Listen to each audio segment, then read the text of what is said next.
Olá, seja bem-vindo ao canal 14net Anápolis. Você sabia que há 3.500 anos antes de Cristo as pessoas já tinham uma preferência pelas joias, principalmente de ouro? Pois é, essa atração, esse gosto já vem de muito tempo. E é claro, hoje eu tenho o prazer de receber aqui uma pessoa que trabalha nesse segmento e os seus familiares são pioneiros em Anápolis. João Itagiba Júnior, seja bem-vindo, tudo bem? Tudo bem, boa tarde, meus amigos. Realmente, eu agradeço pela audiência, né? E estou aqui para conversar com o Fernando e ver se eu posso passar alguma informação, né, da história da família.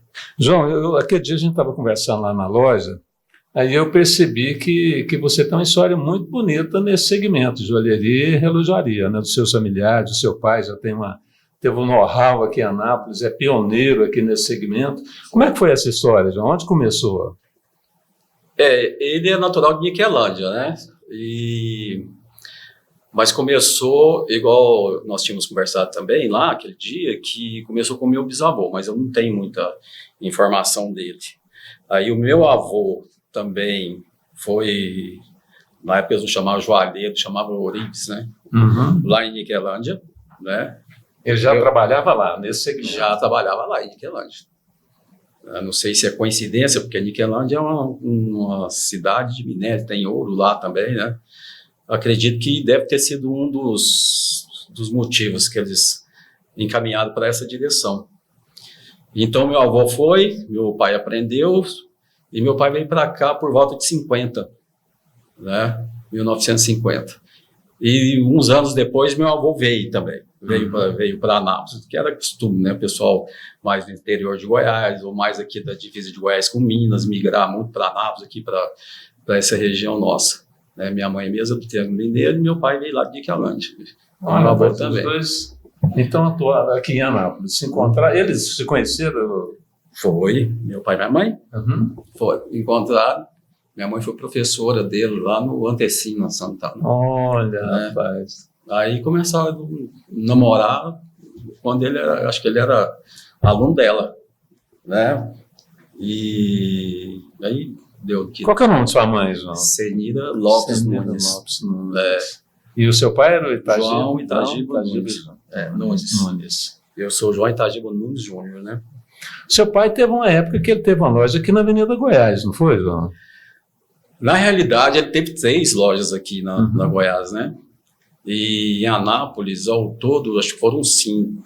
Quando ele veio para cá, ele estabeleceu lá na General Joaquim Inácio. Essa loja, eu não situei ela, não sei se ela existe o prédio, mas depois ele teve uma outra loja ali de frente ao INSS, né? Uhum. De lá mudou para ali para 15 de dezembro. Depois ele teve outra de frente ali, subindo a Goiás, logo depois da Desembargador Jaime, à direita, bem de frente ao ponto de ônibus. Hoje é um estacionamento ali, né? Aí passou-se os anos, final dos anos 70, ele teve 2 lojas diante do Rio Negro. Do Rio Negro, aqui na Avenida Goiás. Uma menorzinha, depois ele mudou 2 portas acima, com uma loja bem maior, né? Ficou lá nesse local por uns 10 anos. Aí, a partir daí, ele resolveu diminuir um pouco a intensidade, né, dos negócios dele. E essa época foi quando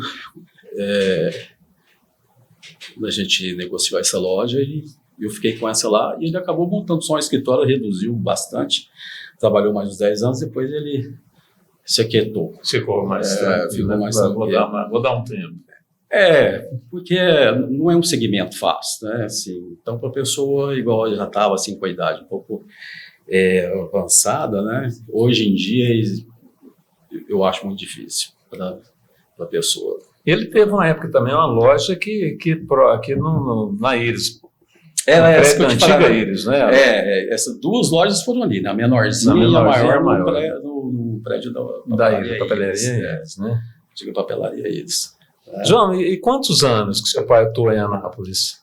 Quando ele estava trabalhando no segmento de joalheria? Então, nós aqui nós já temos, eu vou falar assim, da história inteira ou só dele, você fala? Não, pode ser inteira, né? Da história inteira, né, de 50 para agora, está dando uns 72 anos, assim, de história aqui na cidade, né?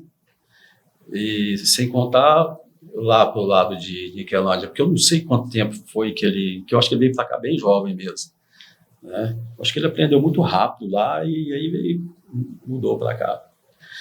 Então, agora, meu avô eu até tenho, assim, algumas coisinhas, às vezes, que ex-clientes deles, né, que ainda tinham algumas pecinhas guardadas. Esses dias eu até dei de cara com uma, né, tão bonitinha, as coisinhas que ele fez quando ele era jovem. Isso não é avô, né? Imagino isso que no início dos anos 1900, por aí, assim, né? Século passado. Então, umas coisinhas bem bacaninhas. Na realidade, esses lá, eu não sei, pelo que foi a informação que foi me dada, parece que era do meu avô mesmo. Eu, por exemplo, será que era do meu pai, será que era do meu avô? Mas pelo que foi, pelas coisas, era do meu avô. Era do seu avô. Ele que fez, né? Então, a gente, quando é mais jovem, você está mais habilidoso, as vistas estão boas, o serviço fica bem bacana. E depois... A juventude ajuda mesmo, né? Aí depois vai passando, né, o tempo e não dá muitas vezes para você continuar, né?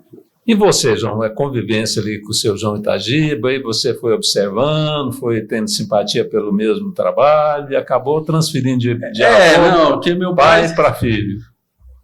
Na época nós éramos 4 irmãos, depois teve mais uma, né? Uhum. E assim, ele queria um lá que seguisse, né? Inclusive meu nome vem do dele, né? Então eu comecei com 12 anos. Né? 12 anos. Aí com 12, 13, quando eu estava assim com uns 15, já fazia muita coisa. Você começa primeiro aprendendo, fazendo. Aí com 18 eu estava um avião, né? Vamos dizer assim. Já estava top, né, João? E os joalheiros daquela época, aquele joalheiro que você aprende a fazer tudo, né? Hoje em dia, devido à dificuldade de mão de obra, hoje tudo tem que ser mais mecanizado. Então não ficar mais... Nós éramos assim, você fazia todas as coisas. Era manual mesmo, né, João? Praticamente, quase todas as peças. Porque os equipamentos que hoje você tem, naquela época, só se fosse ou uma indústria fora do Brasil, ou uma grande indústria aqui no Brasil. Eu digo assim, um laser, né, uma fundição, né? Então, hoje a joalheria mudou demais a conta. Ela é muito precisa, muito bem feita, né? Depende, assim, menos de mão de obra. E assim, os equipamentos são bons demais, né, que facilita bastante, você tem que estar investindo nisso daí. Só que naquela época a gente tinha que fazer as coisas todas, né? Joalheiro que se fazia desde a fundição, a purificação, né, cravejação de pedras, o trabalho de buril no ouro, fazia tudo. A gente fazia tudo, né? A gente pegava coisa de ponta a ponta, né, para fazer, né? Porque agora já uma indústria grande, naquela época já tinha algumas tinham esses equipamentos. A grade de funcionário onde tem um que, por exemplo, faz a cravejação, outro faz o buril, outro faz a fundição, né? Agora hoje você consegue juntar essas coisas num espaço menor, né? A tecnologia ela barateou demais, né? A produção aumentou muito, né? Com essa facilidade, né? E as pessoas hoje, todo mundo hoje, assim, você tem que procurar atender com rapidez, né, e eficiência, né? Então, tem alguns trabalhos que a maioria a gente consegue fazer com rapidez, sim. Né? Mas hoje, assim mesmo, a pessoa, às vezes tem pessoa que tem gosto de tudo, ele já leva, por exemplo, ele leva um modelo de algo que ele mentalizou. A joalheria Itagiba consegue fazer esses trabalhos também? Consegue fazer. Olha, rapaz, que legal. Eu creio que não tem, assim, trabalho que a gente não consiga fazer, né? Tem um que eu acho muito difícil, né? Que é a máscara lá do Tutankhamon, né? Eu fico vendo aquele trabalho lá do Egito, falei, como que pode, naquela época, as pessoas fazerem um trabalho daquele? E diz que foi feito em tempo recorde. Aí eu me coloco no lugar e falei, não, esse negócio é difícil. Muito difícil. Até hoje, vou te falar. É impressionante. E eles fizeram, impressionante aquilo.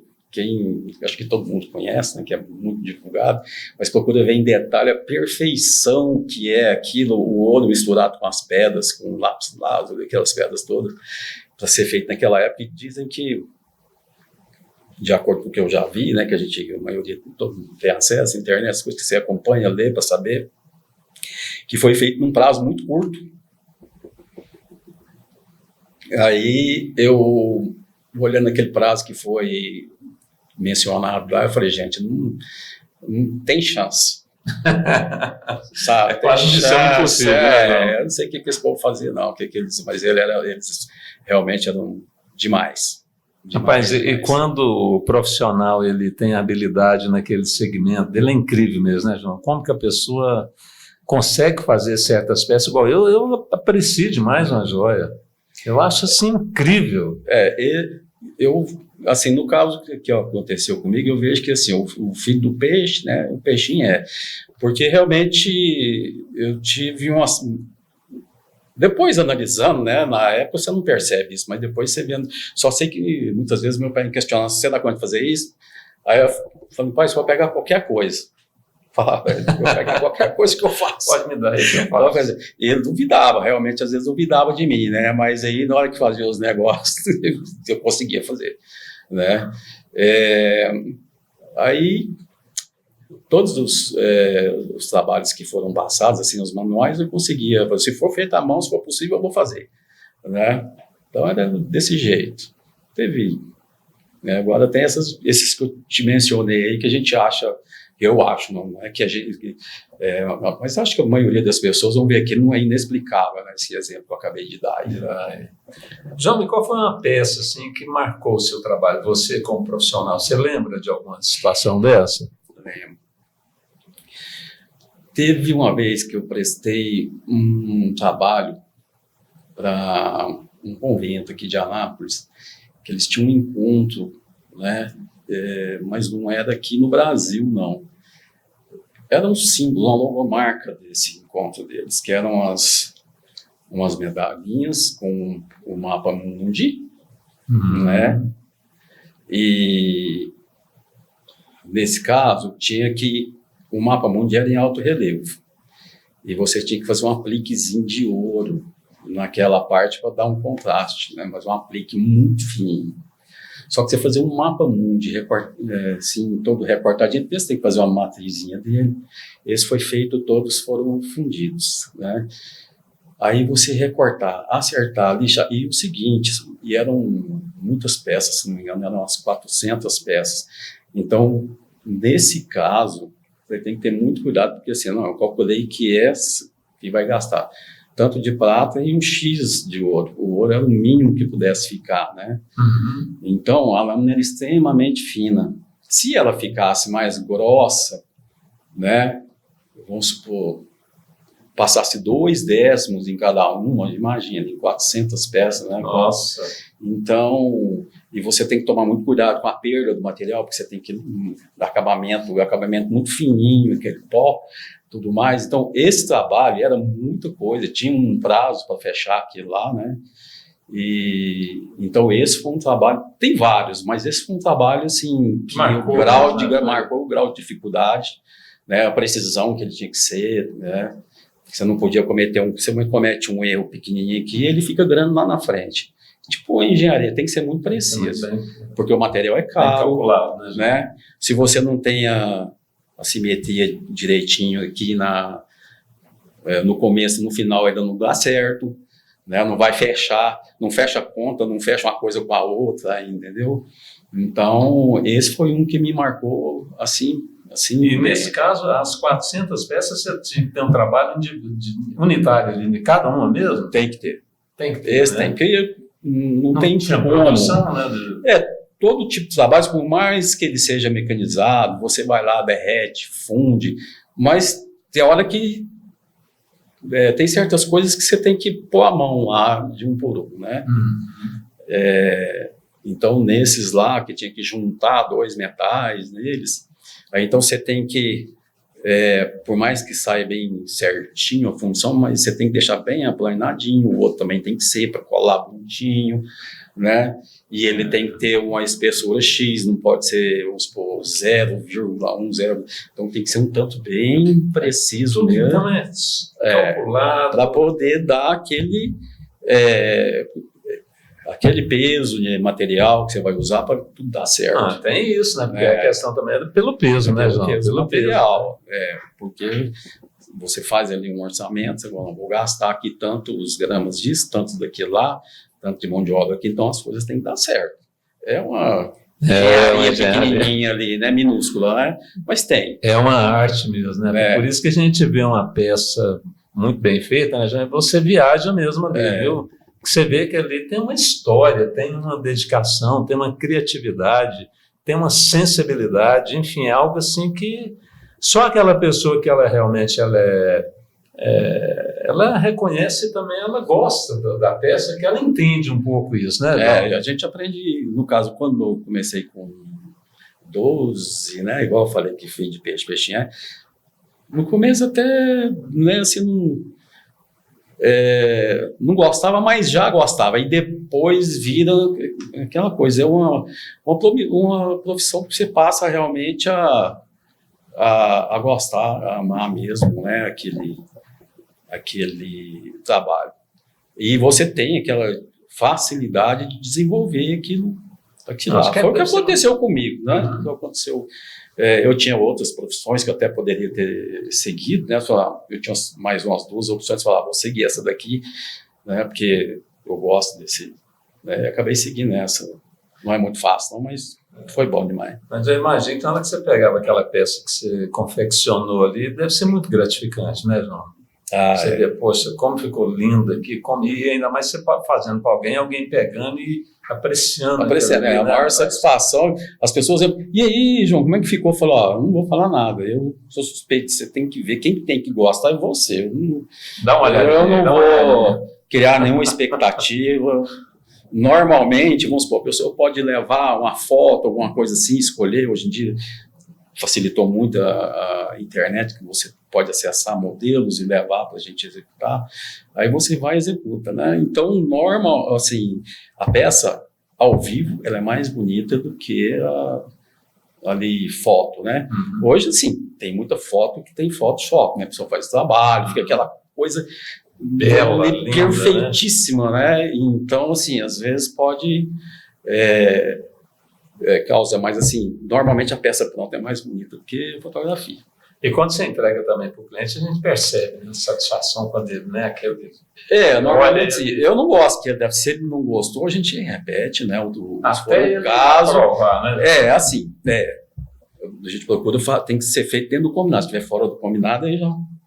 É outra conversa, outra conversa. Mas quando nós fazemos ali o trabalho, né? Às vezes pode ser que a pessoa não, mas é difícil a gente ter que refazer assim alguma coisa, né? Mas já aconteceu. Porque a pessoa já traz. Aconteceu da gente errar, né? Já aconteceu, né? Então, às vezes, o importante é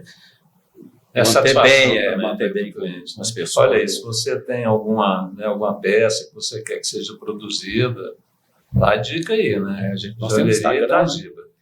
Joãozinho, e hoje, quais são você também trabalha com relojaria, né? Sim. Com relógios, né?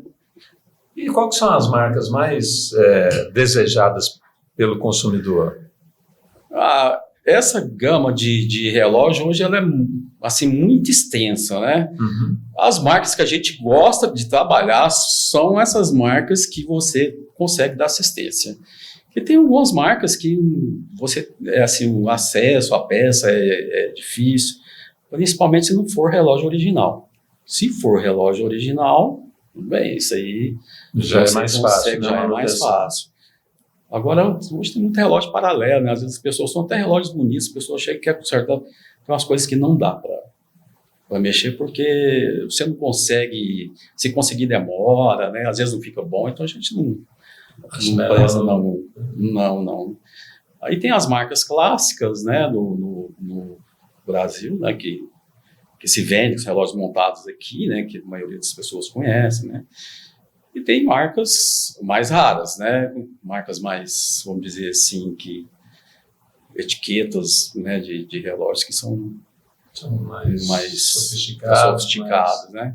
Mas tendo condição, se for relógios assim, mais recentes, que tem muitos relógios antigos também que já está tendo uma certa dificuldade, a gente não consegue encontrar mais peças para eles, né?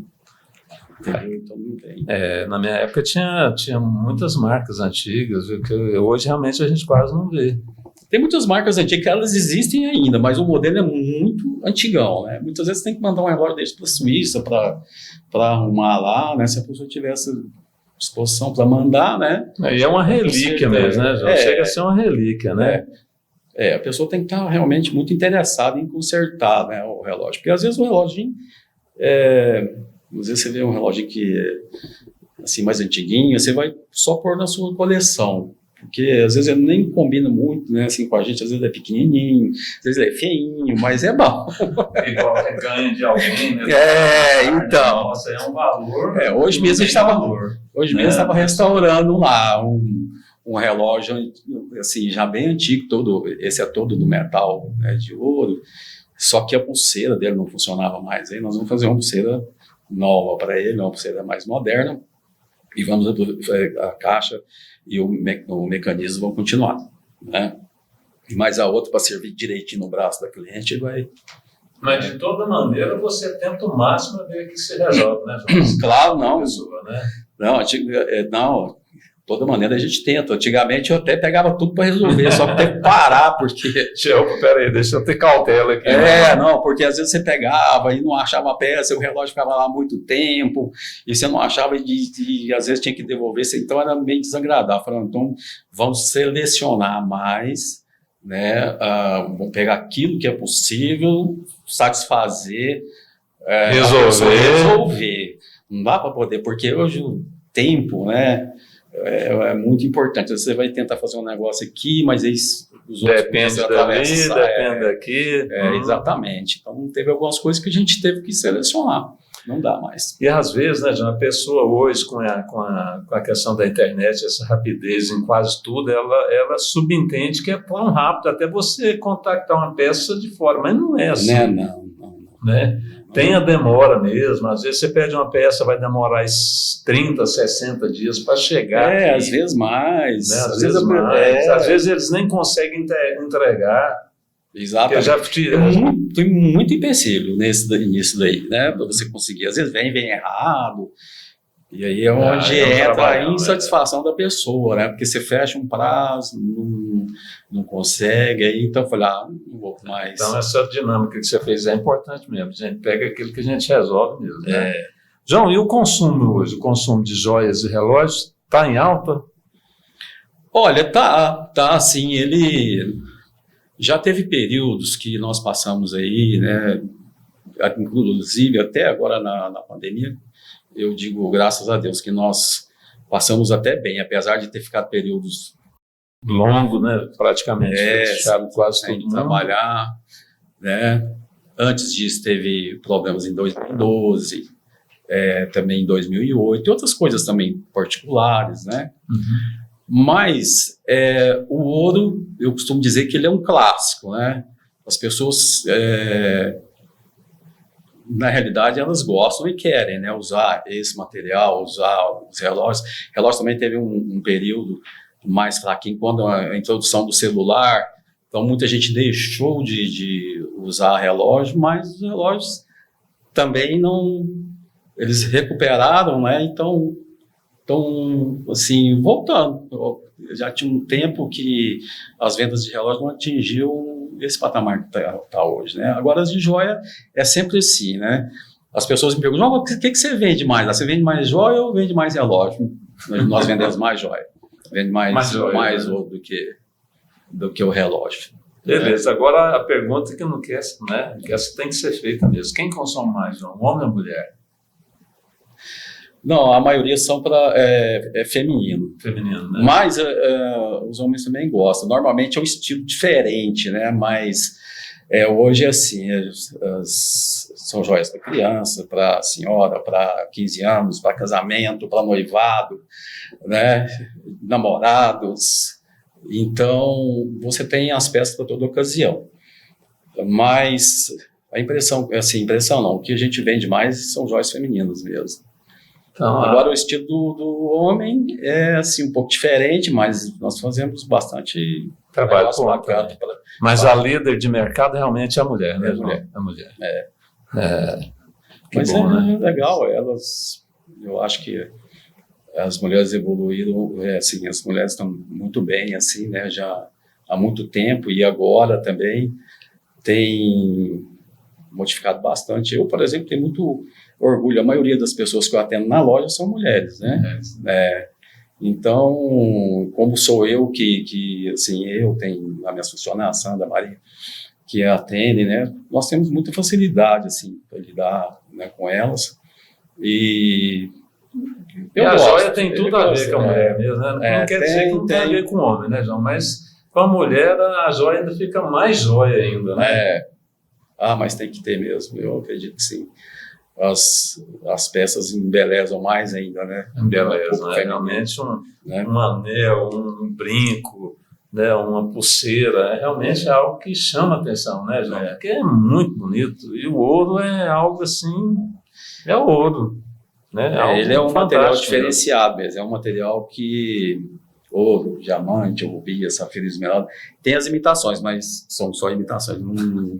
Quando é um material original mesmo, é uma coisa assim, parece que ele chama assim seus olhos, sabe? Você vê que ele brilha de uma maneira diferente. É igual quando a gente vê o cover, é bom, mas o original, né, não tem como. O negócio é bom, mas o original é bacana. Muito bom. João, agora eu fico muito satisfeito com a sua presença aqui nos estúdios do Canal 14. Te agradeço muito. E quem precisar do serviço do João Itagiba, qual que é o endereço da loja, João? É Avenida Goiás, 671, Centro. E o telefone, João? Lá nós temos o 3324-5598, 9347-3964. Tem o Instagram e tem, né, 3943-5598 também. Ótimo. Então, eu mais uma vez te agradeço, tá? E a você, realmente que tem simpatia, gosta de joias, fica uma dica, tá? Joalheria Itagiba. E até a próxima edição. Muito obrigado.